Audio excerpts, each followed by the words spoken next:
medar deui ngahanca deui tur ngahibur deui wargi Dahlia dina radiona sewang-sewangan ku bidangan dongeng Sunda ti Dahlia anu dijomantarakeun 3 Lurah 101,5 FM Radio Dahlia dina jejer carios si Konceleng Wilujeng ngadangukeun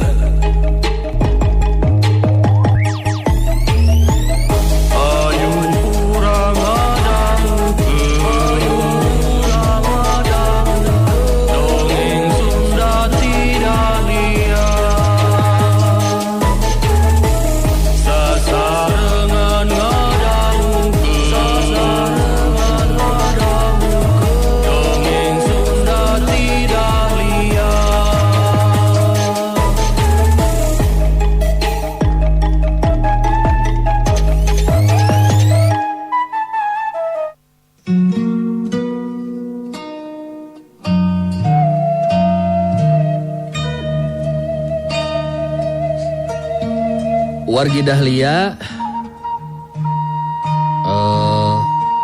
kamari teh si Bujang Sancang nuju ngadu ka guruna nyaeta Ki Ramuk rehna dirina ele jajaten ku si Konceleng atuh Ki Ramuk anu gaduh sifat saha jalma anu ngelehkeun muridna berarti guruna anu kudu turun. Akhirna Ki Ramuk sareng si Bujang Sancang lumampah pikeun milarian si Konceleng pikeun ngayakeun balitungan. Urang lajengkeun serial si Konceleng manjing karengkeng karya Bagus Respati.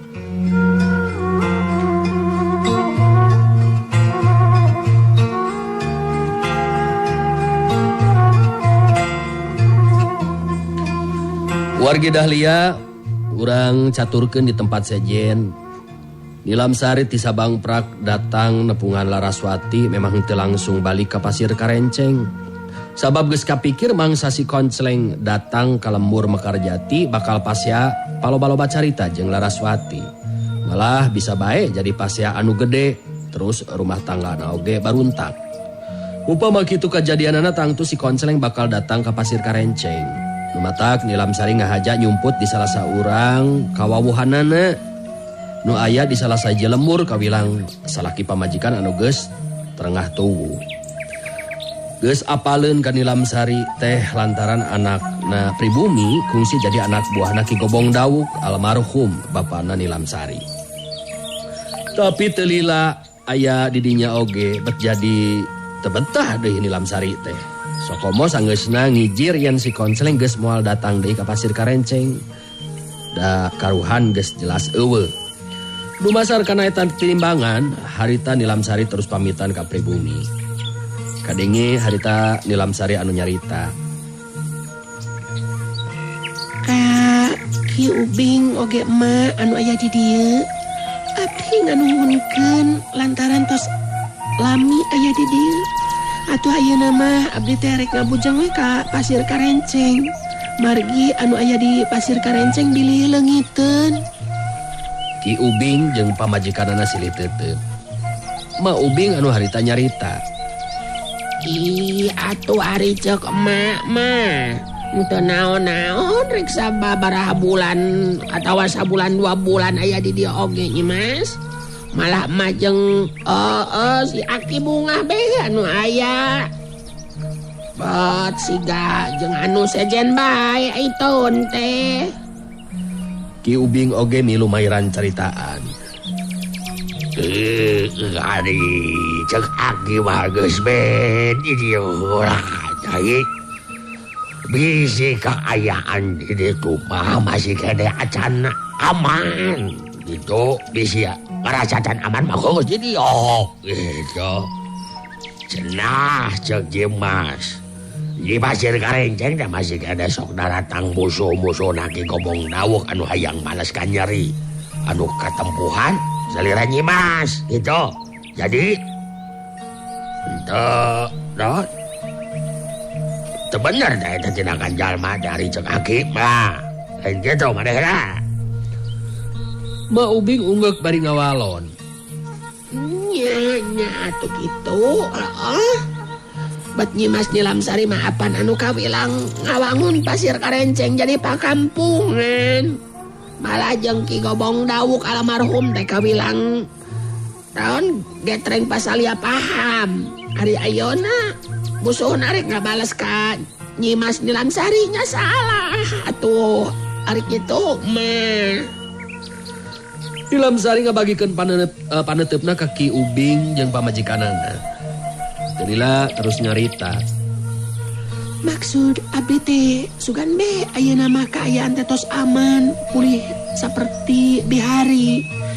Lumawi abdi aya maksud pikeun ningali heula kaayaan di Pasir Karenceng.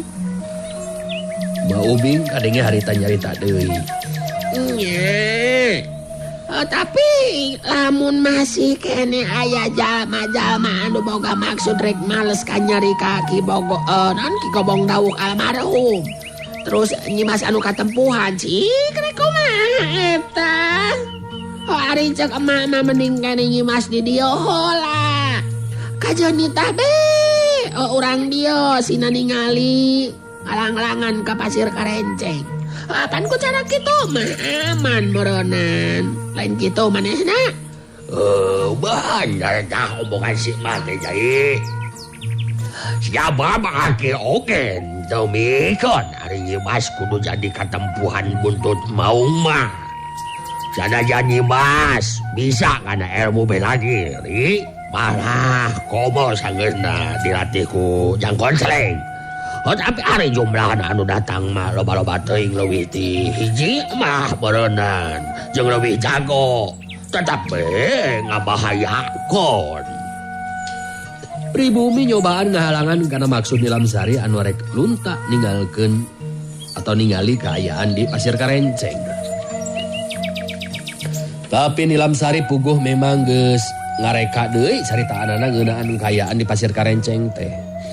Lamun manehna nitah batur tangtu be bakal kanyahoan sabab memang taya kajadian naon-naon di Pasir Karenceng teh.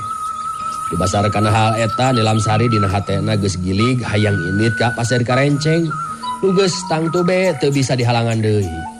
Puguhnya kitu ari jalma mah lamun geus ngabohong sakali tangtu terus ngabohong deui. Ngaturkeun nuhun kana perhatosan ti Aki sareng emak di dieu. Nanging abdi tetep penasaran upama teu ningali langsung kaayaan di Pasir Karenceng dina waktu ayeuna. Ku ayana kitu abdi nganuhunkeun ka emak oge Aki Ubing. Lantaran abdi di aku aya di dieu, nya mudah-mudahan dina hiji waktu urang patepung deui. Ki Ubing narik napas panjang, silih tetep jeung anu jadi pamajikanana. Jelas geus teu bisa dihalangan deui maksud Nilamsari dina waktu harita. Kadenge harita Ki Ubing nyarita deui. Nyari geraki bat. Teu bisa ngahalangan jeung bangsa. Kudu ngeukehan Nyimas aya di dieu. Ari tos giling kitu mah maksud Nyimas. Kumaha doy teu bisa kumaha Aki mah. Kan Aki pepeuje. Upama teh mah kaayaan di ditu. Nya di Pasir Karenceng masih kene tacan aman. Datang deui we ka dieu. Da moal disah-sah tangtungna ge ku Aki jeung si emak oge di dieu. Ma Ubing ngarojong kana caritaan anu jadi salakina. Nya bener Nyimas. Ma oge henteu miharep upama kaayaan di Pasir Karenceng acan aman. Terus Nyimas maksakeun maneh aya di ditu. Oh, mending keneh ka dieu. Oh, ka dieu deui maksudnya Nyimas cek emak mah. Sing percaya emak mah Bunga jeung Bagja upama Nyimas aya di dieu dina kaayaan aman jeung salamet. Ya hatur nuhun Ma Ubing oge Aki. Abdi tangtos bakal ka dieu deui upama memang kaayaan di Pasir Karenceng masih teu acan aman mah. Margi abdi oge masih keneh hayang hirup. Nyemuhun we kitu atuh. Abdi bade permios heula ieu teh. Nilamsari geus kitu mah terus indit. Maksud rek nuju ka Pasir Karenceng. Sedangkan Ki Ubing jeung pamajikanana nyerangkeun ti jero imah. Kadenge Ki Ubing nyarita lalaunan. Ari kami mah asa rada aneh teh puge ningali kaayaan di Lamsari teh manehna. Siga anu nyumputkeun Rusia. Nya pokona mah beda jeung Jasari. Nya ti sabang perang datang ka dieu katingali beureunan siga anu ngemu rahasiana. Aya naon atuh nya ieu teh.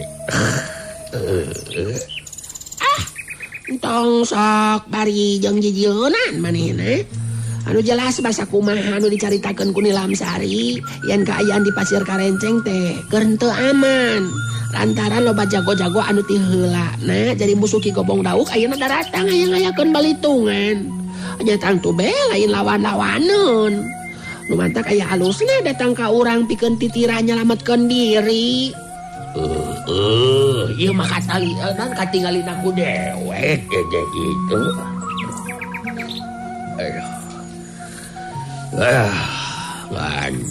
Aduh katuin datang lah.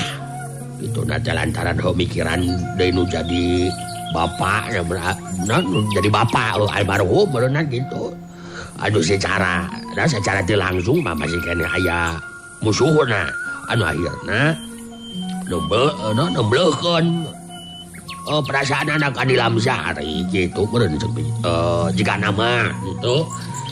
Nya da ari panembleuhan kitu bae mah embung atuh Nilamsari oge ari dijadikeun panembleuhan kitu-kitu bae mah. Geus jelas apanan urang duaan oge pada nyaho yen antara Ki Gobong Dawuk almarhum jeung Nilamsari teh pabentar paham. Malah anu jadi jalan ajalna Ki Gobong Dawuk teh apa Nilamsari sorangan. Anu nyaritakeun rahasia kalemahanna ka si Koncleng. Ya, ari kahayang mah mudah-mudahan heuweuna naon. Sajabana tidak tangka dia teh ngan saukur nyalametkeun diri tina ancaman musuh Ki Gobong Dawuk itu. Naon-naon deui kahayang mah ngan tetep ari ka salempangan mah aya ieu teh manehna. Nah, salempang kunaon kitu? Kadeng bat sepeda Nilamsari geulis kitu. Sakitu geus aki-aki teh. Masih kena boga pikir kadua leutik ka parawan. Ya abad kalah kadinya jila ari maneh mah. Lain kabeng bat. Nu jadi kasalempang teh ieu bisi aya kumaha ona. Ayo datang ke Pasir Karenceng teh geus nyampak musuh-musuh Ki Gobong Dawuk. Kan bahaya eta teh. Bet make nyebutkeun kebeng bat sagala rupa itu teh. Kedingan tadi katingalin aku kami waktu ngobrol jeung Nilamsari make jeung kucap icep umasep segala rupa. Aduh bisa dibohongan. Yang mana nu geulis jeung mana anu baheulana geulis. Yah, bagus ah. Buat kawas budak ngora bae. Jeung da oge.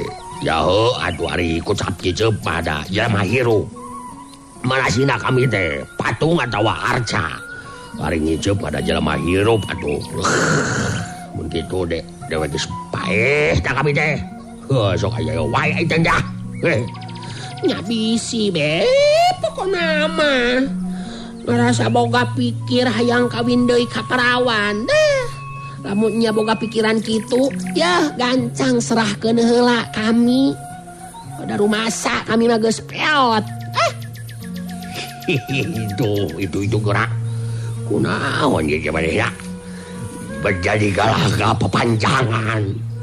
Nairaha kami sok ngobrol-ngobrol ngeunaan hayang ka parawan segala rupa. Jeung tara nyebutkeun manehna peot kami mah. Jeung da oge boga hiji oge teu beak-beak pan. Keur naon neangan deui. Malahan mah nu jelas beuki nambahan be kapusing jeung karudet teh meureunnan. Komo mun geus monyong mah sapeda resiko keur dapur kurang. Tutut we unggal poe urunan. Geuningan. Waktu keur sare kamari ieu teh ngomong bari ngalindur. Embung, cenah embung, geus peot. Cenah kitu. Embung geus peot. Naon eta teh embung-embungan kitu? Hah? Aya bae mana mah aya.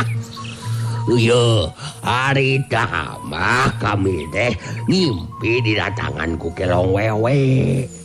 Dina impian teh rek nangkep nya atuh kami teh ngagero lantaran ningali dadana oge meuni rayut jeung geus peot. Palias joing boah. Nya eta teh nyindiran sia ka kami mentak kitu ge.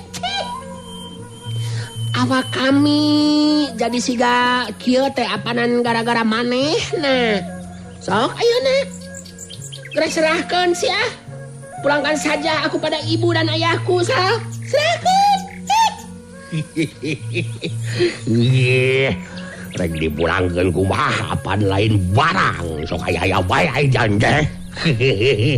Yo bari da oge rek dipulangkeun saha nu narimana. Apadan urang duaan teh pahatu lalis teu kadang teu wargi. Geus lah. Era aku tetangga. Bari da oge ceuk saha maneh geus beot sakitu masih kene cangker jeung neuneur teh. Pokona mah moal deui langsung sacet. Bohong manehna mah. Geuningan ngomongna bari siga nu murah rek utah kitu. Naon maksudna teh? Geus teu suka, teu cinta. Ya malake terus terang. Ngabohong. Asli nak kamu mah. Asli nak masih kena cangkar jeung neuteur. Pokona mah kolot kalapa beuki kolot beuki rea caina.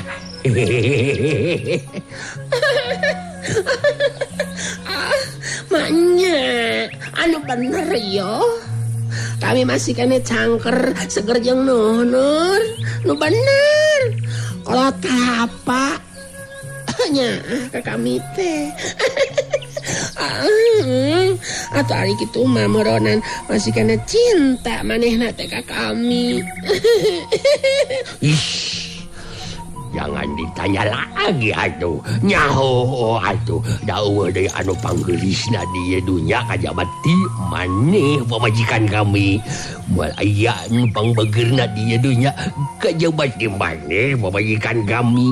Moal aya anu panggeulisna pangbegeurna di lembur kajabat ti Nyai Pujaan Ji Akang. Ayo memeningkan orang jare, orang gesang babarengan ngarah lebih sehat. Sok itu mana nama ai taun teh. Ulah kitu Entong entong atuh. Tong di kekon.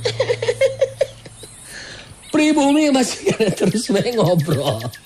Sedangkan di Lamsari harita terus lumampah nuju ke Pasir Karenceng.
Wargi Dahlia lantaran lampah anu disorang teh cukup jauh, harita di lebah tempat anu suni tur jauh ka lembur.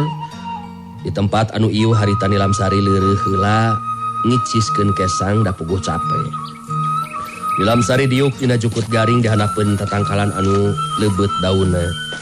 Teu ieu sadar Harita upama ayah sapasang panon anu merhatikeun ka Nilamsari.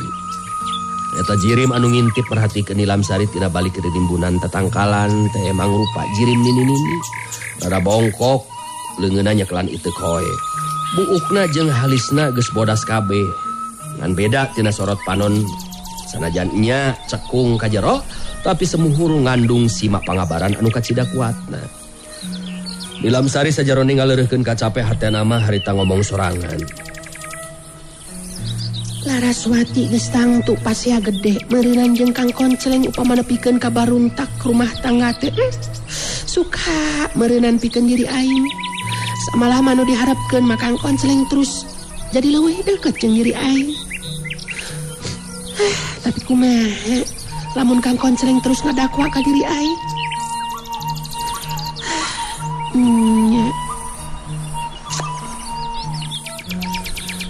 Salah gitu.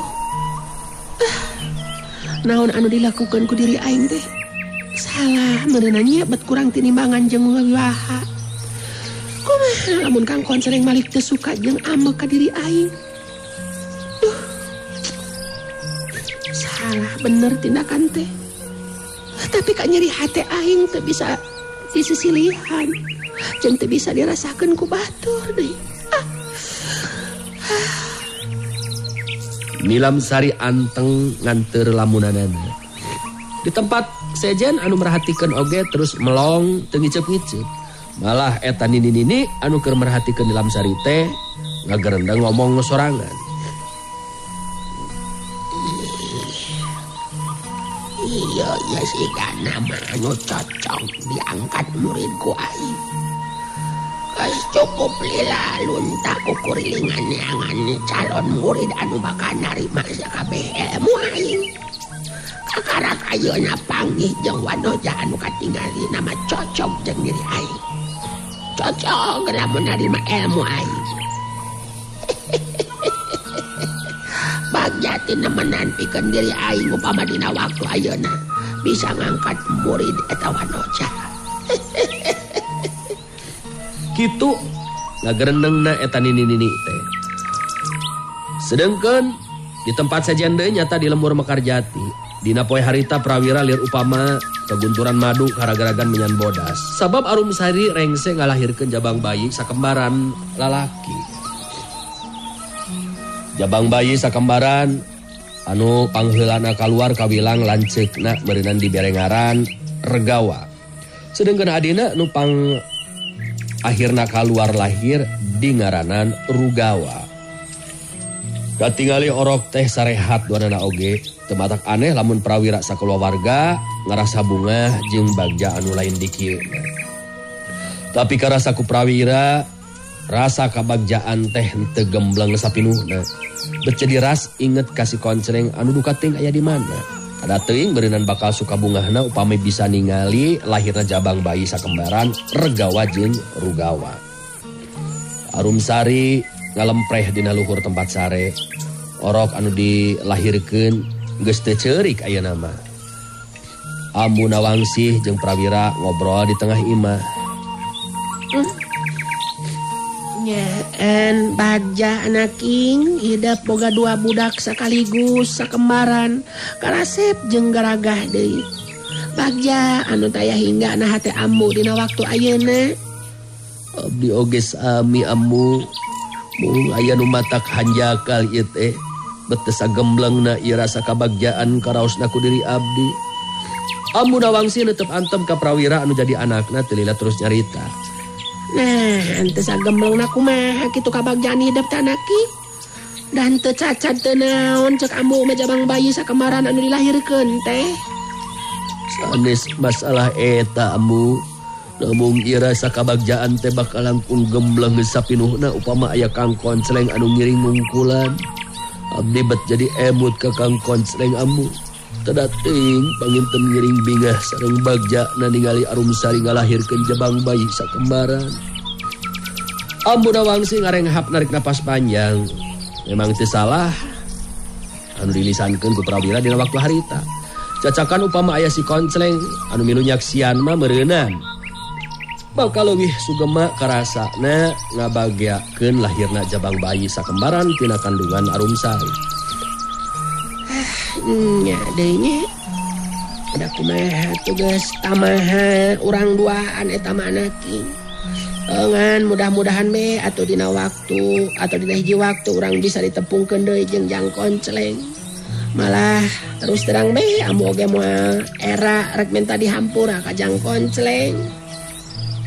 Prawira ungut-ungutan jadi ras inget deui kana amanata yang bongkok. Setelah ramalanana teh jadi kanyataan. Yang bongkok kungsi ngabejaan ka Prawira yen bakal boga anak sakembaran lalaki. Ngan Prawira ras inget deui harita yang bongkok nyebutkeun yen bakal aya cocoba anu tumiba ka dirina. Didinya Prawira kudu kuat dina nyinghareupan eta cocoba. Prawira neuteup deui ka Ambu Nawangsih anu jadi indungne. Telila terus kedah deui lisan. Ambu gawa sareng rugawa kawilang budak lalaki anu kedah leres-leres dina ngapingna. Upama seug aya Kang Konceleng tangtos bakal ngiring ngaping ngajaring pun anak panginten.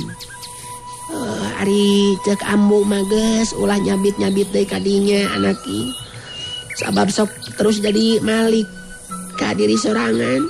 Abongan urang anu kurang tinimbangan. Cacakan lamun urang asak jejehan mah beureunan moal nepikeun ka aya kajadian kitu.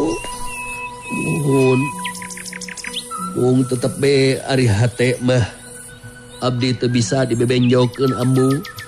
Dina waktuna engke upama tos alase mah abdi teh kedah milarian Kang Konceleng ambu. Taya deui maksud anu utama kajabat tina da pangampura ti anjeunna. Nya ari engke dina waktuna geus alase mah ambu oge moal rek ngahalang-halang. Sabab memang sakuduna jalma anu ngarasa boga dosa jeung kasalahan minta dihampura. Dalah sanajan ambu oge sarua sigana teh moal waleh tegenah jeung panasaran upama tacan bisa silih lubarkeun si hate dina harti minta dihampura ka Jang Konceleng. Ambu Nawangsih negerakeun kaayaan si hatena anu dina dasarna mah memang sarua jeung kaayaan hate Prawira anu jadi anakna. Prawira terus ngalengkahkeun sukuna lalauna nepungan ka Arumsari anu jadi pamajikanana. Ningali aya anu asup ka jero kamar, harita Arumsari beunta panonna lalaunan dua titipan bantrok. Prawira ngadeuketan terus nyium tarang Arumsari bari nyarita lalaunan. Arum, bagja nu taya papadana pikeun urang duaan. Sabab dina waktu ayeuna urang dipercaya ku Maha Kawasa. Orok sakembaran jeung lalaki deui. Akang bener-bener lir upama nu kagunturan madu karageragan menyan bodas. Dan ieu teh aya hanjakalna Arum. Arumsari neuteup antep bari imut ka Prawira anu jadi salakina. Telila terus nyarita halon da puguh masih keneh leuleus sigana mah. Naon kitu anu janten rasa kahanjakalan teh Kang Prawira? Aya naon Kang? Akang ngerasa hanjakal sabab teu aya Kang Konceleng Arum. Cacakan upama aya Kang Konceleng mah beureunan rasa kabagjaan teh bakal leuwih gembleng sapinuhna. Akang bener-bener ngerasa kaduhung sagede gunung lantaran tindakan ngan ukur dumasar kana nafsu wungkul. Arumsari meureuh deui sapasang panonna. Memang teu salah carita anu jadi salakina. Da upama seug aya si Konceleng mah bakal leuwih sugema beureunan hatena. Sabab Arumsari lain bae geus anggap lanceuk pituin ka si Konceleng teh, tapi geus dianggap siga bapak sorangan.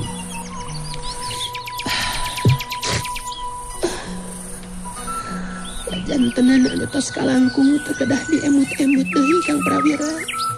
Margi moal aya gunana. Nanging anu jelas eta kajantenan sing janten bahan perhatian kanggo urang. Mudah-mudahan be atuh Kang Konceleng sareng urang engke dina hiji waktos bisa ditepangkeun deui. Itu puguh harapan akang oge Arum. Malah akang boga karep upama engke dina waktuna anu salse akang hayang neangan laratan ngeunaan Kang Konceleng. Kakang jadi tegenah ieu perasaan upama tacan menta dihampura Kakang Konceleng. Ceuk Prawira bari nyekelan leungeun Arumsari anu jadi pamajikanana. Arumsari imut anu dibarengan ku hate anu nalangsa. Da upama seug Prawira teu kaburu ku nafsu mah si Konceleng teh masih kena aya dinya beureunan riung mungpulung. Prawira, abdi ngarojong kana naon anu nembe disaurkeun ku salira Kang Prawira. Memang bisa kedahna urang milari Kang Konceleng. Abdi yakin Kang Konceleng bakal ngahampura kana kelepatan Kang Prawira. Kang Konceleng kawilan jalma anu cembar panalar. Pokona mah abdi baris ngarojong kana pamaksa dan Kang Prawira milari Kang Konceleng. Bagja atuh lamun kitu mah Arum. Akang bakal ngerasa leuwih sugema jeung lugina upama ditepungkeun jeung Kang Konceleng sarta geus bisa balungbang timur nepikeun ka Taya tungguas irungan catang supaan deui paribasana. Abdi nyeri ngadoakeun Kang Prawira. Margi maksud anu sae bet asa piraku upama teu dikabul ku Maha Kawasa. Ogen teu aya Ya nuhun Arum. Sok ayeuna maleureuhkeun heula bageur. Pikeun anu kadua kalina dibarengan ku geter kadeudeuh. Prawira harita nyium deui tarangna Arumsari. Kabagjaan Prawira sanajan teu sagemblengna lantaran hate anu masih keneh dieunteupan ku rasa kadukung. Bongan lakuna sorangan anu kurang tinimbangan. Tapi tetap mangrupa keayaan anu mawa bagja sabab jabang bayi sakembaran geus lahir kalawan salamet. Tapi mungguh kahirupan memang beda-beda. Nilam Sari mah anu keur ngalamun jajauheun ngarasakeun kabagjaan. Malah bet asana langsa hirupna. Tapi teu matak aneh upama masih keneh ngahuleng nganteur geteran lamunanana. Jelas ieu mah Kang Konceleng bakal ambekeun ka diri aing. Malah sigana teh geus tangtu bakal jadi ngewa, cecep jeung geuleuh ka diri aing. Nah terus kalembur mekar jati gitu minta dihampura ka Kang Konceleng. Tapi era deui ku Laraswati.